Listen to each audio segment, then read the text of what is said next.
Yes, good morning everyone. Good morning बेटा, good morning, good morning, good morning. देखो, मैंने आप लोगों को जो लास्ट क्लास से पढ़ाया था वो आप लोगों ने एक बार वीडियो देख लिया है और आप लोगों को पता पड़ गया होगा कि भाई क्या क्या हम लोग चलते आ रहे हैं इसमें। देखो, एक बार रिवीजन कर लेते हैं हम लोग, उसके बाद हम लोग उसके आगे की कहानी पढ़ते हैं। सबसे पहले हम लोगों ने इस चैप्टर में क्या पढ़ा था? हम लोगों ने इस चैप्टर में सबसे पहले ये पढ़ा था कि जो ऑप्टिक्स है उसके टू टाइप्स है, एक है रे ऑप्टिक्स, एक है वेव ऑप्टिक्स। रे ऑप्टिक्स में हम लोगों ने सबसे पहले इस चैप्टर में लाइट की डिफाइनिंग को हम लोगों ने पढ़ा। लाइट की डिफाइनिंग पढ़ा हम लोगों ने कि लाइट जो है वो एक सोर्स ऑफ एनर्जी है। तो light it is the source of energy या it is the form of energy लिख सकते हैं हम लोग, विच मेक्स विजन पॉसिबल। जो हम लोगों ने विजन जो देखने लायक बना दे किस चीज को, ठीक है, वो हमारे पास लाइट है। नेक्स्ट हम लोगों ने इसमें पढ़ा फिर लाइट के फिनोमिना होते हैं। फर्स्ट था रे ऑप्टिक्स के लिए रिफ्लेक्शन एंड सेकंड था रिफ्रैक्शन। तो रिफ्लेक्शन में हम लोगों ने पढ़ना स्टार्ट किया। तो रिफ्लेक्शन में हम लोगों ने लिखा कि इफ द लाइट रे change its path without change in medium. अगर कोई एक इंसिडेंट लाइट रे है वो रिफ्लेक्टेड हो रही किसी सरफेस से, तो उसने पाथ को चेंज कर लिया लेकिन उसने मीडियम चेंज नहीं करा। तो मीडियम चेंज नहीं करा इट मीन्स वो रिफ्लेक्शन का एक फिनोमिना है। और इसके अंदर हम लोगों ने 2 रूल्स लिखे। उसके फर्स्ट रूल था उसका incident ray, reflected ray and normal. 3 चीजें, incident, reflected and normal, all lie in the same plane. And second लिखा था angle of incidence should be equal to angle of reflection.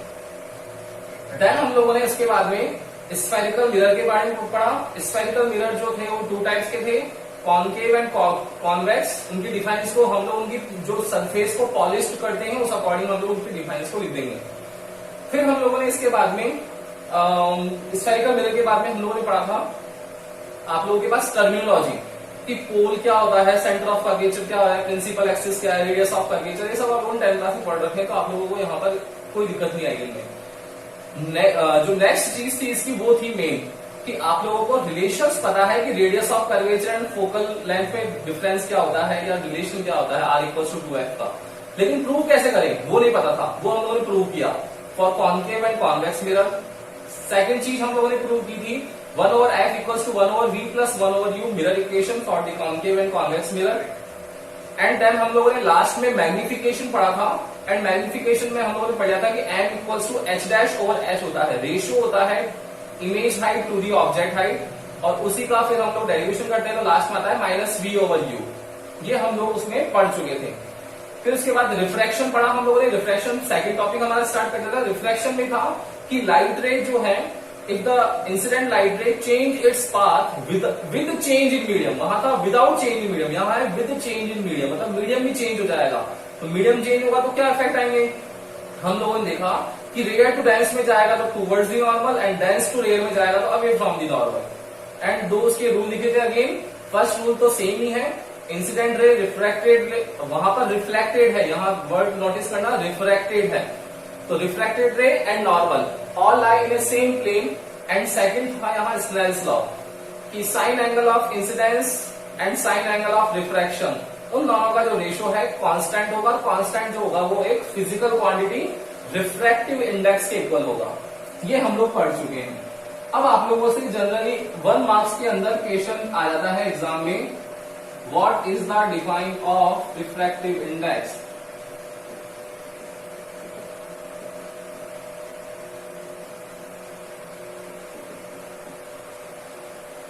Refractive index denote करते हैं ईटा से भी, काफी सारी books में यू से म्यू से भी कर रखा है।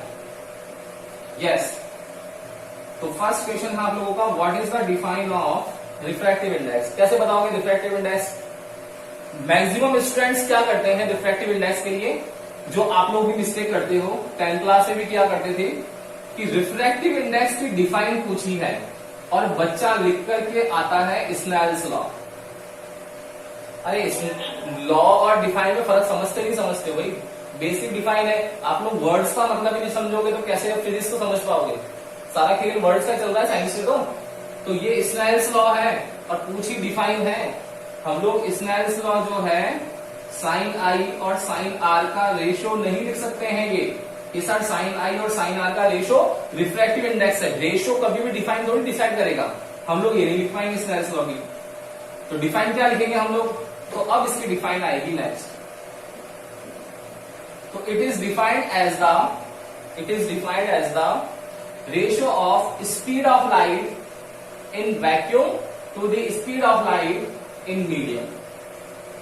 तो रिफ्रैक्टिव इंडेक्स डिफाइन क्या होगी, refractive index is defined as the ratio of speed of light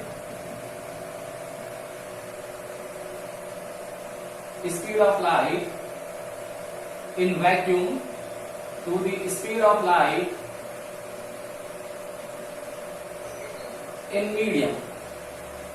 कोई इसका फॉर्मूला ये भी सकता है, C है तो C की वैल्यू पता ही है आप लोगों को 3 × 10⁸, और ये भी, तो ये रिफ्रैक्टिव इंडेक्स हो गया। तो अगर आप लोगों से कोई रिफ्रैक्टिव इंडेक्स पूछ रहा है तो रिफ्रैक्टिव इंडेक्स आप लोगों को यही लिखना है, C/V का रेशियो है, speed of light in vacuum to the speed of light in medium, उसका रेशियो मेरा रिफ्रैक्टिव इंडेक्स। क्लियर है ना, मिस्टेक मत कर देना, 1 मार्क्स की डिफाइंस आप लोगों की रॉन्ग हो जाती है इसमें। क्लियर है, चले इसके आगे एक बार स्क्रीनशॉट ले लो और फिर आगे की चीज देखते हैं। आज प्रिंसिपल ऑफ रिवर्सिबिलिटी सीखते हैं कि है क्या, नई चीज है बिल्कुल, कभी नाम कहीं पे भी नहीं सुन रखा इसका।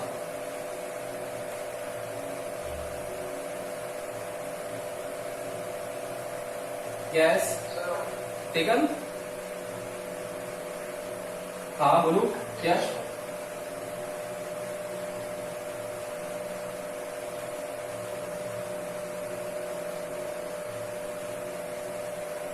कोई कुछ बोल रहा था क्या, बोलो बेटा।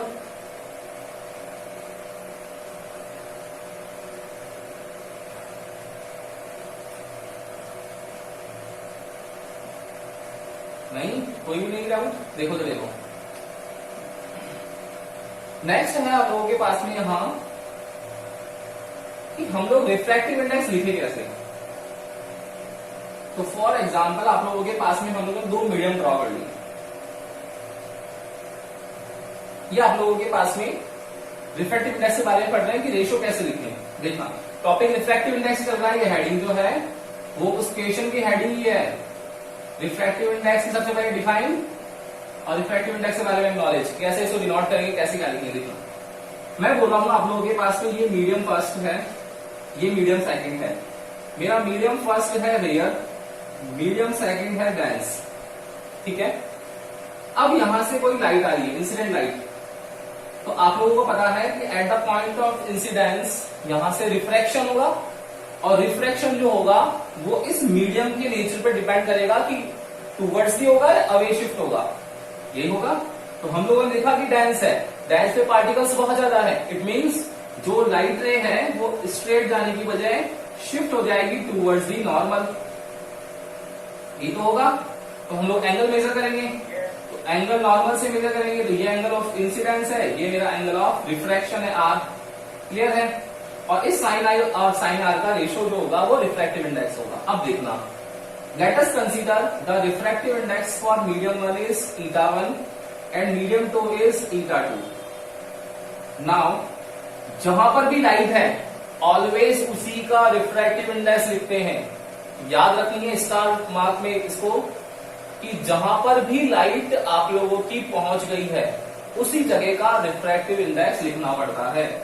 कहां पहुंच गई लाइट, सेकंड मीडियम में, नाउ तो रिफ्रैक्टिव इंडेक्स क्या होगा आप लोगों का, η2 विद रिस्पेक्ट टू 1। और मैंने आप लोगों को 11th क्लास में फर्स्ट में सबसे फर्स्ट सिखाया था कि जब भी विद रिस्पेक्ट टू आता है, रिलेटिव आता है, ऑलवेज कहां ले जाओ उसको, डिनोमिनेटर में।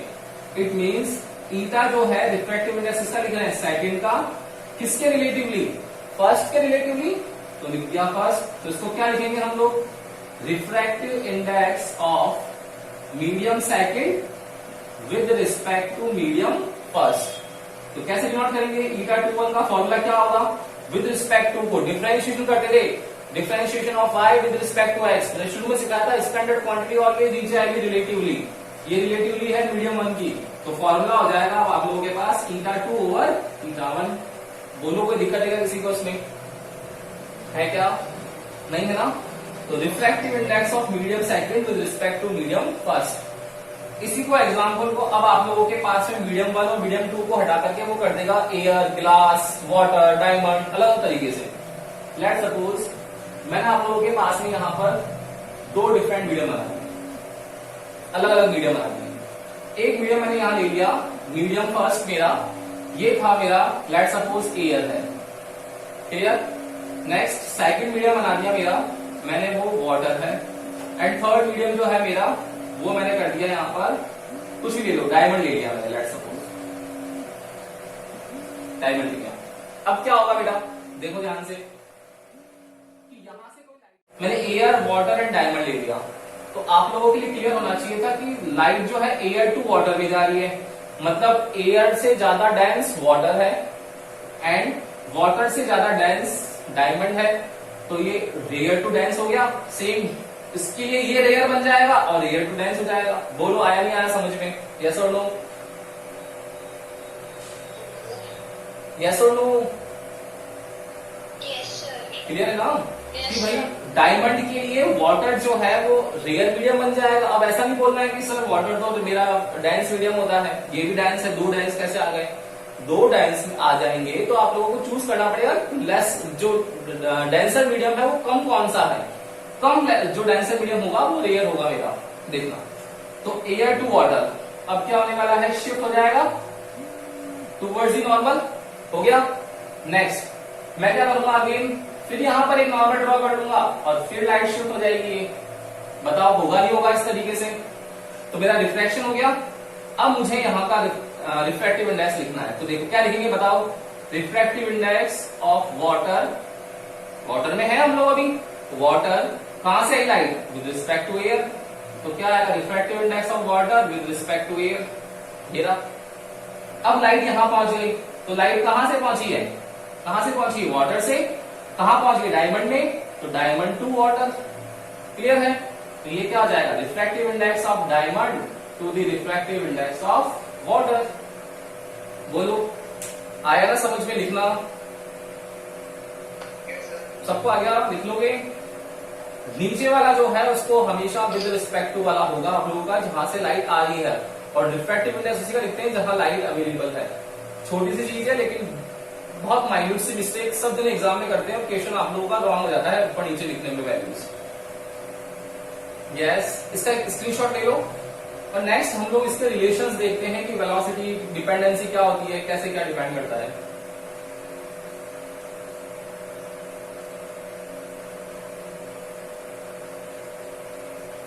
ले लिया।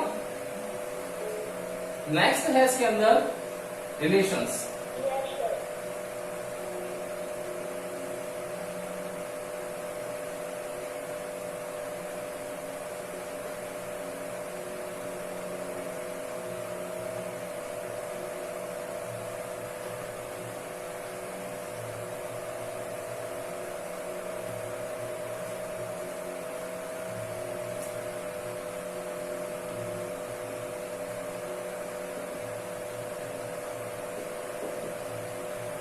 जहां से क्वेश्चन आप लोगों के सीबीएसई 17 में आया हुआ है, देखना, relation in between refractive index eta, velocity of light v and wavelength lambda. Relation in between refractive index, velocity of light and wavelength. अब देखना कैसे हम लोग इस चीज को आगे समझेंगे। यस, रिलेशंस निकालने हैं हम लोगों को refractive index, velocity of light and wavelength के। तो हम लोग क्या बोल रहे हैं बेटा यहाँ पर कि रिफ्रैक्टिव इंडेक्स को हम लोग कैसे फाइंड आउट कर सकते हैं। यस, तो रिफ्रैक्टिव इंडेक्स के लिए यहां पर आप लोगों के पास में रिलेशंस देखने पड़ेंगे। एंड रिलेशंस क्या होता है, because we know that refractive index eta equals to c by v. Clear है। मैं अगर किसी एक मीडियम में लिख लू उसको, तो for medium first, medium first के लिए क्या आएगा बेटा, रिफ्रैक्टिव इंडेक्स ईटा 1, सी तो क्या है कांस्टेंट है, हर बार वही रहेगा सी, एंड V1 हो जाएगा। For medium second, for medium second में क्या हो जाएगा, refractive index eta 2 c by V2 हो जाएगा। अब मुझे यहां पर लिखना है मेरा refractive index of second medium with respect to first. तो विद रिस्पेक्ट टू फर्स्ट में क्या आएगा, eta 2 over eta 1। What is the value of eta 2? Value of eta 2 is c over v2 and eta 1 is c over v1। Now c से c cancel, therefore मेरे पास जो relation आ गया है ईटा 2 over eta 1 का, वो कितना आ गया, ये ऊपर चला जाएगा तो v1 ओवर v2। बोलो कोई दिक्कत है इसमें किसी को? नहीं होगी ना? यस, किसी को भी दिक्कत तो बोलो बेटा। नहीं है ना? अब देखना इसके आगे फिर इसका रिलेशन होता है। रिलेशन क्या होता है वो देखना पड़ेगा। तो एक रिलेशन तो निकाल दिया मैंने रिफ्रैक्टिव इंडेक्स का वेलोसिटी के साथ। अब निकालना है मुझे वेवलेंथ के साथ में। तो मैंने क्या करा था, यहाँ डिवाइड कर दिया था इसको, इक्वेशन फर्स्ट और इक्वेशन सेकंड को, और डिवाइड करके मेरे पास आंसर जो आया मैंने उसको यहां लिख दिया। अब इसी के आगे की देखो, आगे की कहानी देखना। अब मैं बोल रहा हूं आप लोगों को, आप लोगों ने क्या सीखा था प्रीवियस क्लासेस में कि जो c होता है मेरा स्पीड ऑफ लाइट, ये मल्टीपल होता है फ्रीक्वेंसी एंड वेवलेंथ का। ठीक है, अगर ये c equal to F lambda है तो मैं इसको अगर वेलोसिटीज लिख दूं मीडियम के लिए तो भी कोई दिक्कत नहीं है। तो देखो यहाँ वेलोसिटी आ रही है बेटा, आ रही ना v1 और v2, तो मैं v को यहां पर लिख सकता हूं क्या एफ लैम्डा की फॉर्म में। देखना तो क्या आ जाएगा मेरा, इसी को अगर मैं आगे लिखना चाहूं तो कितना आएगा मेरा v1 और v2।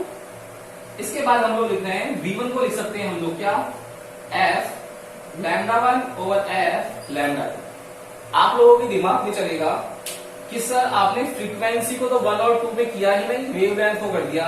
रीजन समझना बहुत इंपॉर्टेंट है, यही क्वेश्चन आएगा।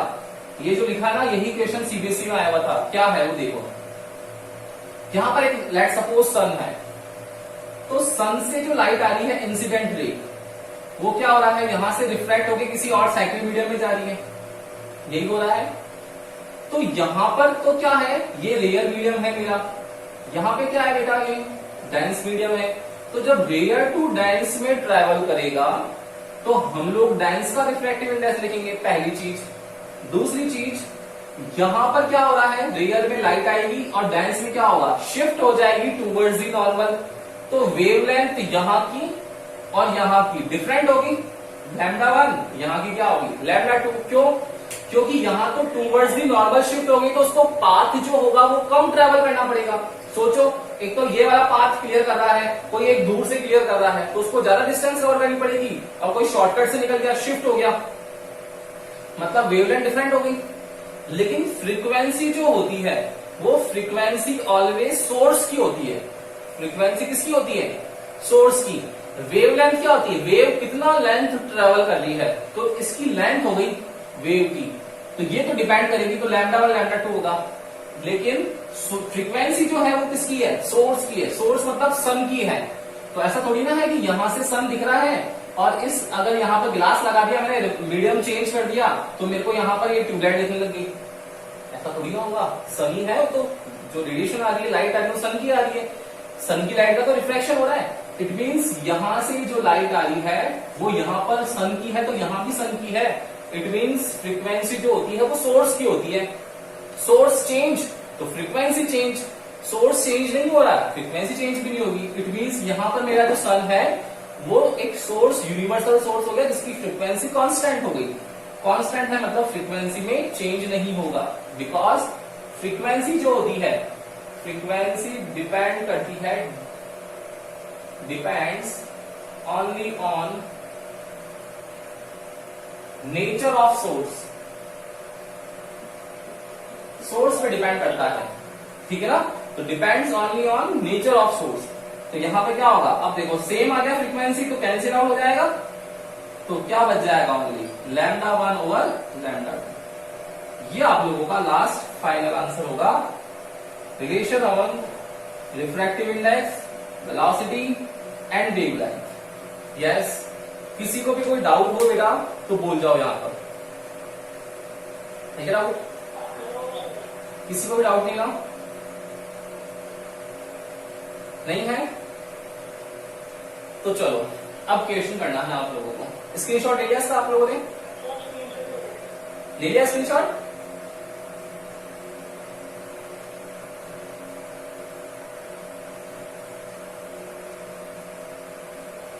ले लिया क्या स्क्रीनशॉट? तो बताओ रिफ्रैक्टिव इंडेक्स की डिपेंडेंसी किस पे हो गई? कौन कौन से फैक्टर्स हो गए बताओ मुझे। रिफ्रैक्टिव इंडेक्स किस किस पे डिपेंड करता है बोलो?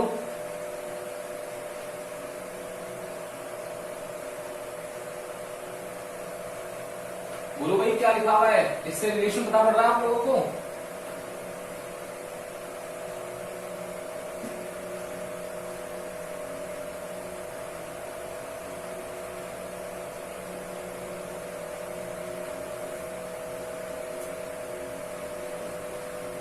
तो रिफ्रैक्टिव इंडेक्स जो है वो डिपेंड कर रहा है किस किस पर? रिफ्रैक्टिव इंडेक्स ईटा डिपेंड कर रहा है फर्स्ट मेरा किस पर? वेलोसिटी ऑफ लाइट पर। एंड सेकंड डिपेंड कर रहा है किस पर? वेवलेंथ ऑफ लाइट पर। एंड थर्ड करता है किस पर? मीडियम पे भी तो करता है कि शिफ्ट हो जाएगा अवे और टूवर्ड्स, तो क्या हो जाएगा? थर्ड करता है नेचर ऑफ मीडियम पर। इनपे तो क्या करता है? डिपेंड करता है। और इसके अंदर फिर है नेक्स्ट फ्रीक्वेंसी ऑफ लाइट। इस फ्रीक्वेंसी ऑफ लाइट पे डिपेंड करता है क्या? बताओ। नहीं करता, तो इस पे डिपेंड नहीं करेगा। इस क्वेश्चन का ध्यान देना। अब देखो ये इंपॉर्टेंट है, बहुत से क्वेश्चन आएंगे जिससे आप लोगों से पूछा जाएगा। क्वेश्चन फर्स्ट, यस सब ने मार्क करना है क्वेश्चन को। क्या है क्वेश्चन आप लोगों के पास? क्वेश्चन है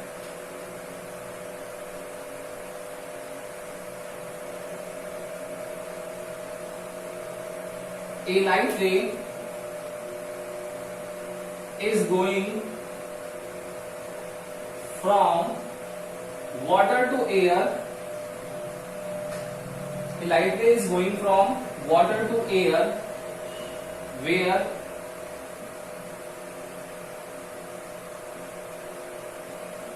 wavelength of light in water is 3800 angstrom, then find the wavelength in air. Yes, ये क्वेश्चन आ गया। इसका स्क्रीनशॉट ले लो एक बार और क्वेश्चन करते हैं फटाफट से।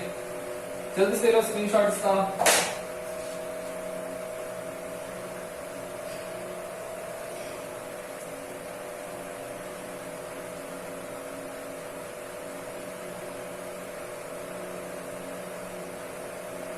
स्क्रीनशॉट ले लेंगे बेटा आप लोगों ने? Yes or no? Response. Respond करो भाई।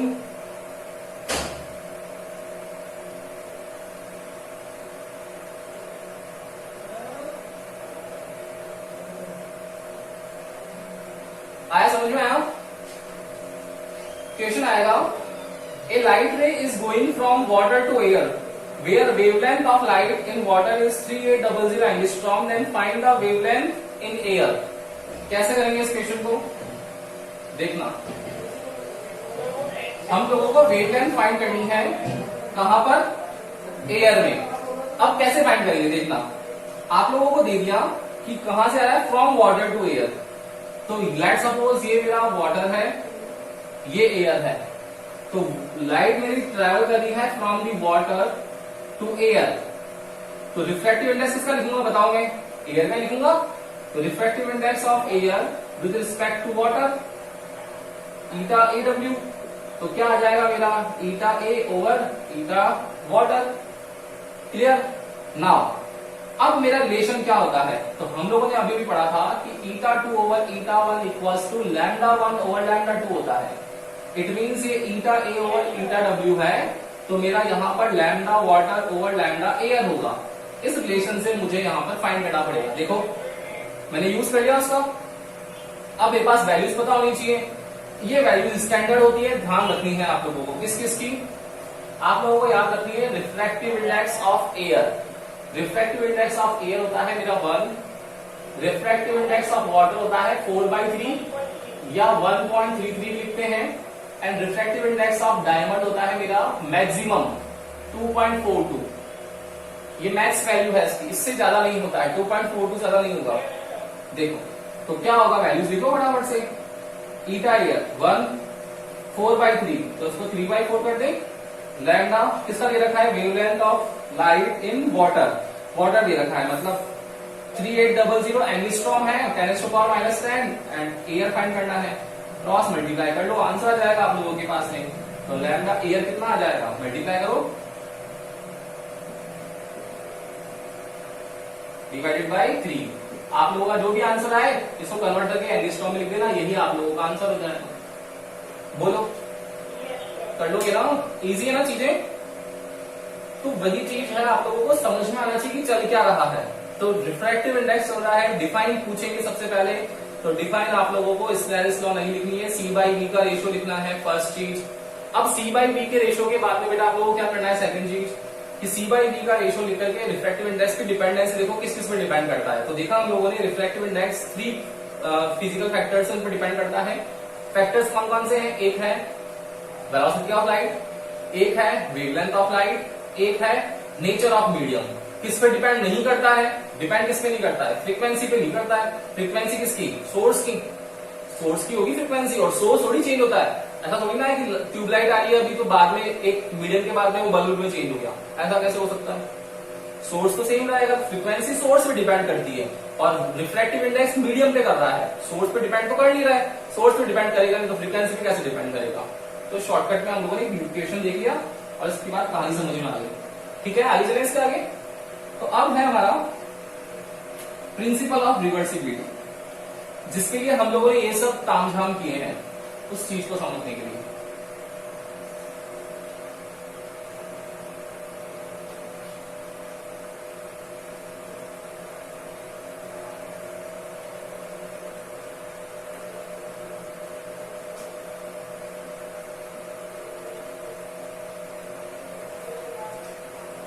तो यहां पर है हमारा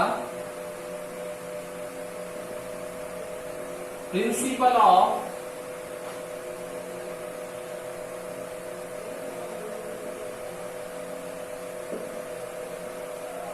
of reversibility. Yes, what do you mean by principle of reversibility? Reversibility मतलब रिवर्स हो जाए, इंपॉर्टेंट कॉन्सेप्ट है, ध्यान देना इधर से। इसी के आगे कहानी आएगी टोटल इंटरनल रिफ्लेक्शन में, ये आता है समझ में तो TIR समझ में आएगा।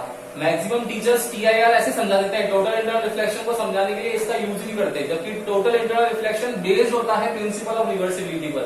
ये नहीं आता है तो वो भी नहीं आता आपको। मतलब देखो क्या होता है, देखना ध्यान से। ये आप लोगों के पास मीडियम है, आप लोगों के पास यहां से लाइट आ रही है, ये मीडियम 1 है, ये मीडियम 2 है।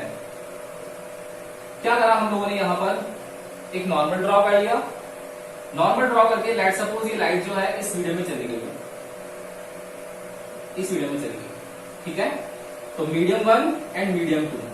मुझे रिफ्रैक्टिव इंडेक्स मैंने लेट सपोज कर लिया कि रिफ्रैक्टिव इंडेक्स 𝜂1 है for the medium 1 and refractive index 𝜂2 है फॉर द मीडियम 2।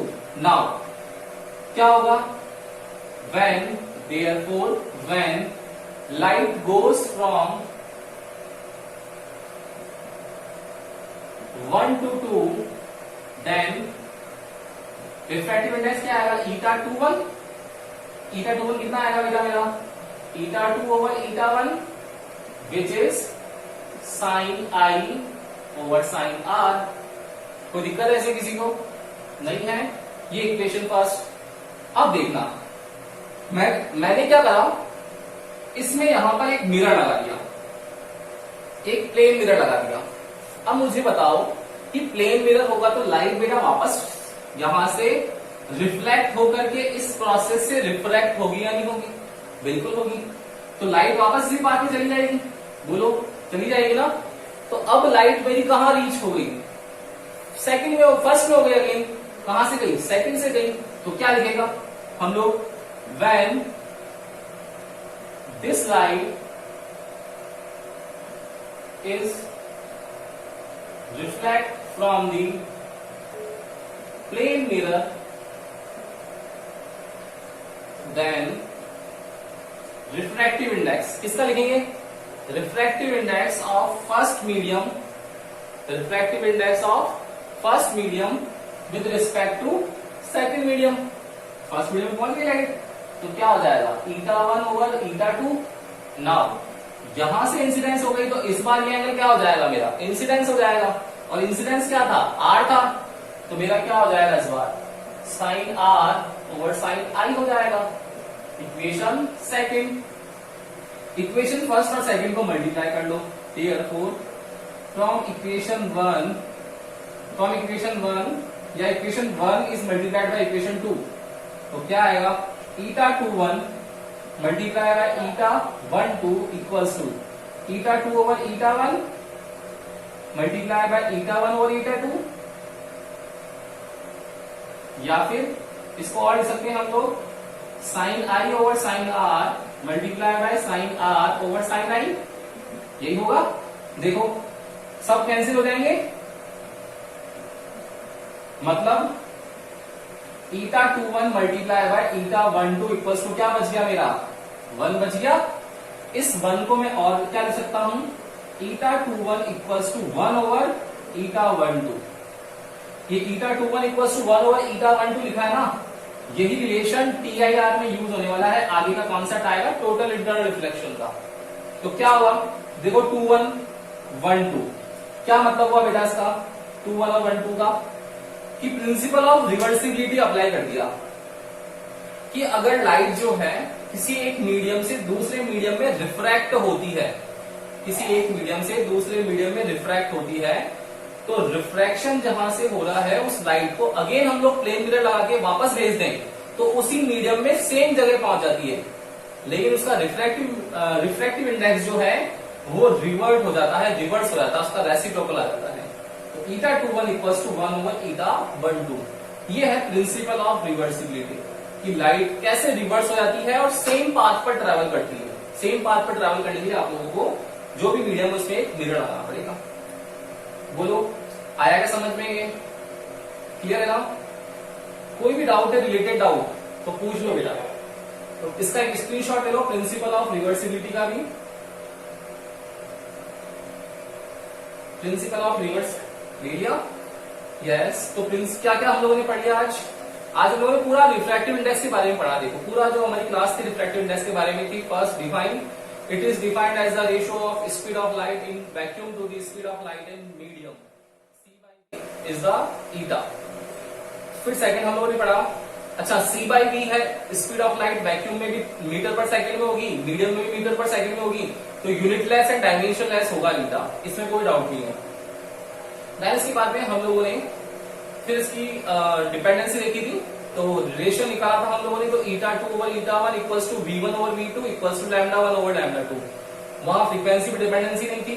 थर्ड देखा हम लोगों ने प्रिंसिपल ऑफ रिवर्सिबिलिटी कि लाइट को अगर वापस एक मिरर लगा के रिवर्स कर दे, बाउंस बैक कर दे, तो वो सेम पाथ पर ट्रेवल करती है, मतलब जिस पाथ से आई है उसी पाथ पे चली जाएगी, उस पाथ पे जा रही है। रिफ्रैक्शन में रिफ्लेक्शन हो गया, it means principle of reversibility लगेगा। Without reflection reversibility principle applied नहीं होता है। ठीक है, तो प्रिंसिपल ऑफ रिवर्सिबिलिटी क्या होगा? 𝜃21 इक्वल्स टू 1 ओवर 𝜃12। ये हम लोगों ने अपनी लास्ट टॉपिक सीख लिया आज की क्लास का। क्लियर है? कल से टॉपिक आएगा आप लोगों का total internal reflection, critical angle and फिर आएगी आप लोगों की लेंस इक्वेशन, और फिर देन हम लोग इसमें आगे ऑब्जेक्ट्स के एप्लीकेशन है, ऑप्टिकल फाइबर, वो सब हम लोग पढ़ते हुए आगे चलेंगे। ठीक है, आज की क्लास का एक बार वीडियो देखना आप लोग, जहां भी डाउट आए, डाउट को वहां क्लियर करना, नहीं हो तो कल क्लास में आगे पूछ लेना। ओके, तो कल मिलते हैं। Good day. Good day, sir.